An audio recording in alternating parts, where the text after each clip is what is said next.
Más valéis vosotros, capítulo 5. Partimos de una aseveración del Señor Jesucristo, quien dijo: no temáis, más valéis vosotros que muchos pajarillos. Se encuentra en Mateo 10:31. En esta ocasión vamos a analizar nuestro valor a los ojos de la ley de Dios.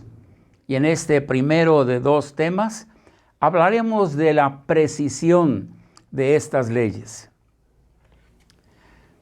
Porque tú vales mucho a los ojos de Dios, Él propuso varias leyes para tu bien. Ya vimos que antes que el mundo fuese preparado, Él hizo leyes, propuso esas leyes constantes que gobernaran el comportamiento de todo lo que crearía, desde los astros hasta los átomos. Porque hay precisión en esos movimientos de los astros, del sol, de la tierra, de la luna. Se puede precisar con exactitud de millonésimas de segundo varios detalles que rigen nuestra vida. Los científicos han logrado estudiar a gran profundidad estos comportamientos y por eso pueden predecir con total exactitud las mareas altas y bajas en cada lugar de la costa. Pueden precisar las salidas y las puestas del sol para cada región. Pueden también decirnos cuándo sucederán los eclipses del sol y de la luna que nosotros podamos ver aquí en la tierra. También pueden definir cuándo serán los solsticios y los equinoccios. Lo admirable es que hace siglos los druidas lo hicieron en el viejo continente, así como los mayas lo hicieron en nuestro continente. Maravilloso, porque era preciso el movimiento, lo podían predecir con exactitud. Por la misma razón, se puede predecir el año, el mes, el día y la hora en que podremos ver surcar los cielos algún cometa y mucho más.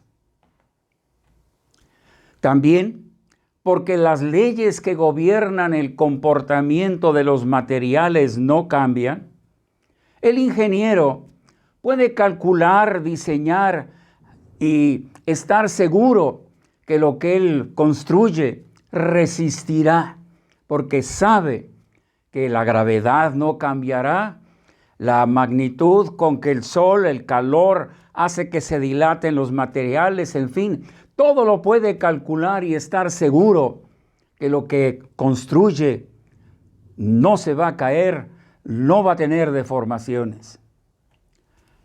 Del otro lado, porque el comportamiento de las sustancias químicas no cambian, se pueden diseñar, elaborar, producir muchísimas sustancias para nuestra salud, para el bienestar de los animales y de las plantas, y muchísimo más.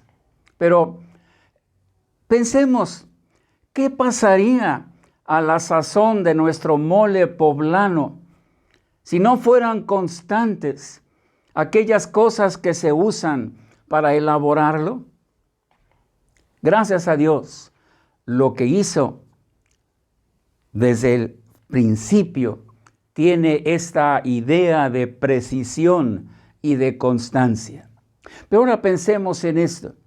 Cuando Dios creó al hombre, Él sabía que necesitaría vivir en familia, en comunidades, y luego formaría también naciones.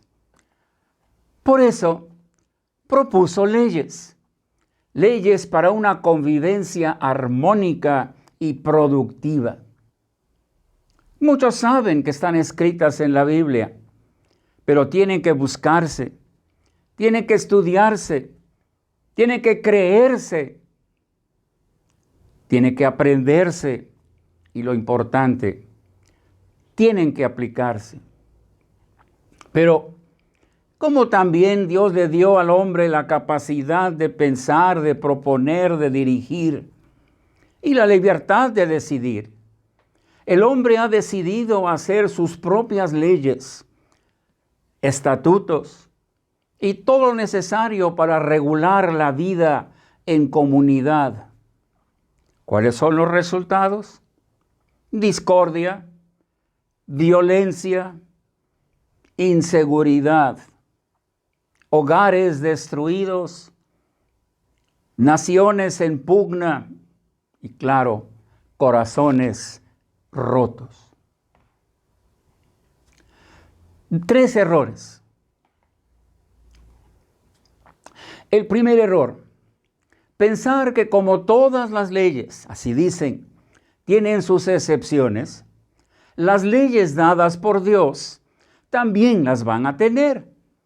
Se discute, se pregunta, se investiga y se busca manera de evadir lo estricto, lo tajante de esas leyes que Dios ha propuesto para la convivencia armónica y productiva del hombre.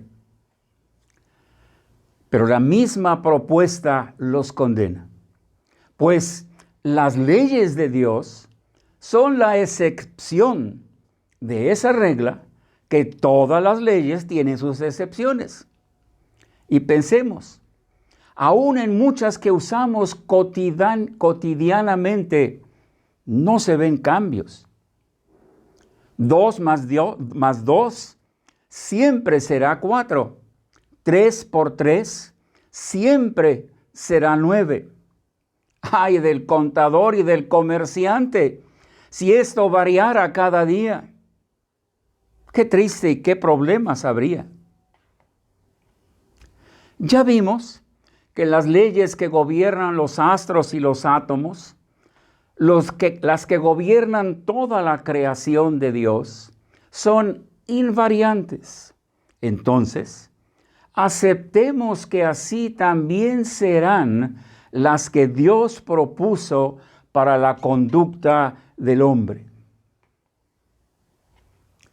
Segundo error, pensar que puedo quebrantar las leyes de Dios y quedar impune, porque Dios es amor, no me va a castigar, no va a ser duro conmigo, es amor.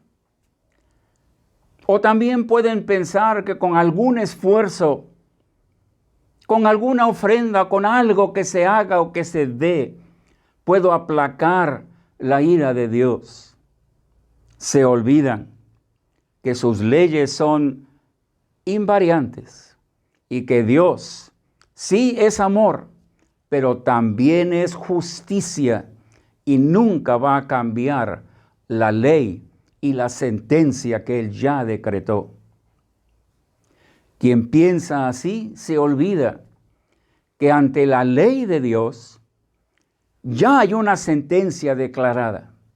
Si la acción que yo cometo, esa ley la llama pecado, entonces Dios, como juez justo e inexorable, ya ha establecido un castigo y nada cambiará ese castigo. Tercer error. Tal vez conozcan el contenido de las leyes. Muchos pudieran citar los 10 mandamientos, pero no basta con solo conocer su contenido. También tiene que abarcar ese conocimiento, esa búsqueda, ese entender el dictamen de la ley, la cobertura de la ley de Dios y el propósito de la ley de Dios. Pensemos, ¿cuál es el dictamen de la ley de Dios?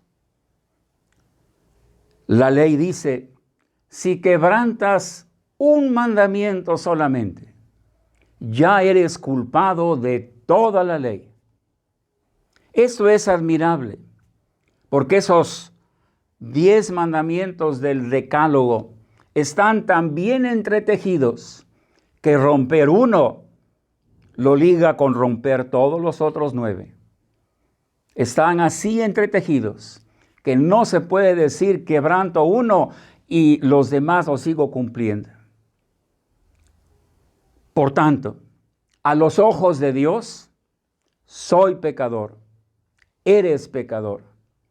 Y el dictamen para todo aquel que peca es muerte. Y solo tengo una vida que ofrecer. Si ofrezco mi vida, ¿qué me queda? Por esto, el salmista con toda claridad dice, no puedo pagar mi culpa, no puedo. Mi vida, si la doy, ¿con qué me quedo? ¿Cuál es la cobertura de la ley de Dios? Definitivamente, si vemos la ley de Moisés, abarca acciones. Ahí estamos seguros, abarca acciones. Pero en el llamado Sermón del Monte, el Señor Jesús enseñó que también abarca los pensamientos y las intenciones del corazón. Dios las ve. El hombre las puede esconder, pero Dios la ve.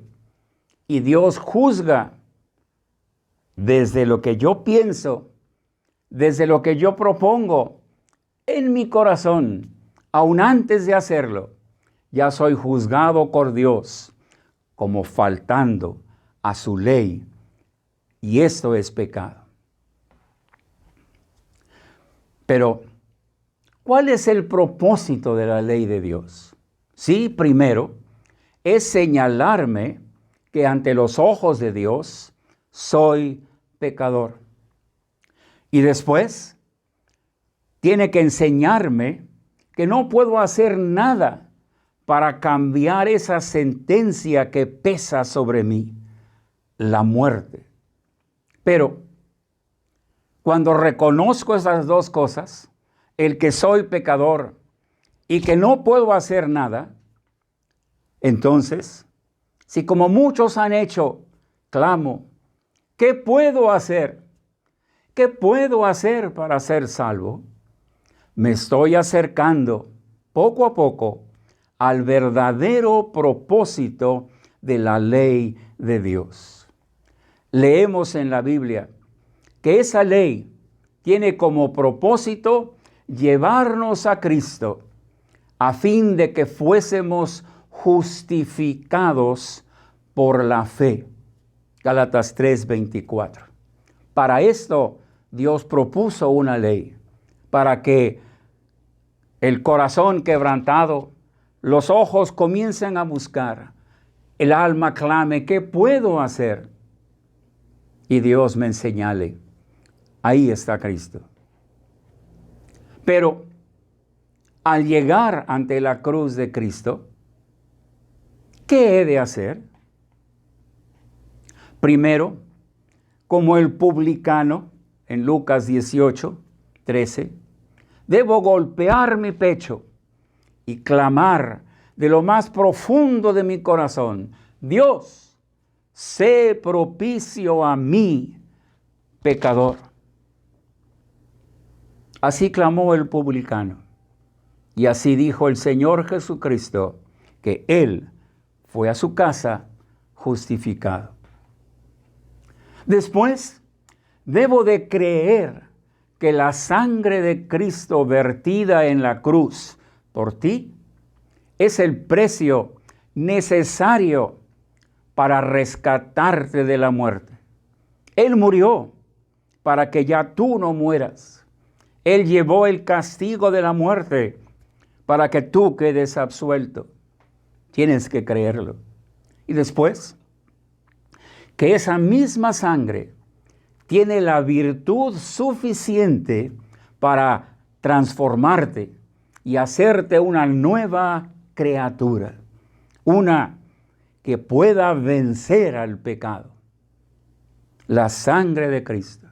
Por eso ya recordamos, la ley es nuestro ayo, nuestro conductor, nuestro profesor, para llevarnos a Cristo, para ser justificados por la fe. Algo importante de lo que ya hablamos en la primera plática. Dios es severo, Dios es justo, Dios es inexorable. No hay forma de cambiar sus juicios. Así son sus leyes. Pero porque sabía que sus criaturas pecarían, proveyó para ellos. Lo maravilloso es esto, que lo hizo desde antes de la fundación del mundo. Antes que formara a Adán y a Eva, antes que pusiera a sus criaturas a vivir en esta tierra, ya estaba preparado un cordero sin mancha, sin contaminación, que se había ofrecido a morir por ti y por mí, para que fuésemos ahora sí justificados por la fe en su sangre. Cristo, cuando vino a este mundo, fue declarado como el Cordero de Dios que quita el pecado del mundo. Juan 1:29. ¿Qué pide Dios de ti? Solo que tu fe sea puesta en la virtud de la sangre de Cristo, para quitar tus pecados, los que cometiste. Acuérdate de esto. Dios nació para que esa culpa que tienes de morir ya no te toque. Cristo murió en tu lugar. Pero también tiene la virtud suficiente y necesaria para quitar tus pecados. Eso que te orilla a pecar, eso que te hace llevar a quebrantar la ley de Dios. Cristo murió para quitar todo eso, para hacer todo eso a un lado, y para que ahora por la fe en su sangre pueda ser declarado por Dios como que nunca hubieses pecado. Eso es lo que quiere decir justificación. La virtud de Cristo, la sangre de Cristo, tiene la virtud para quitar tus pecados. Romanos 3:25. Acepta que eres de valor a los ojos de Dios. Por eso, el Señor Jesucristo dijo allá en la eternidad: heme aquí, envíame a mí. Y el Señor Jesús vino como el Cordero de Dios que quita el pecado del mundo. Porque eres de valor. Dios planeó, propuso, puso ante ti esto. Y si la ley es severa, que te lleva a decir soy pecador, es para que veas en la cruz de Cristo la respuesta a ese problema de tu pecado. Pero la decisión es tuya. Nadie más puede decidir más que tú. Oremos.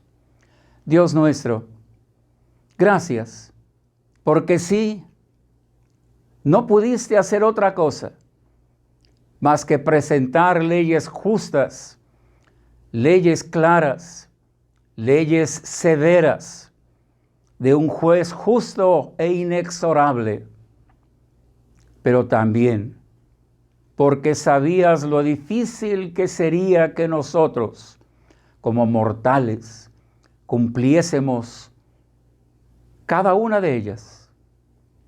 Pensaste en el Señor Jesucristo. Gracias por enviarlo.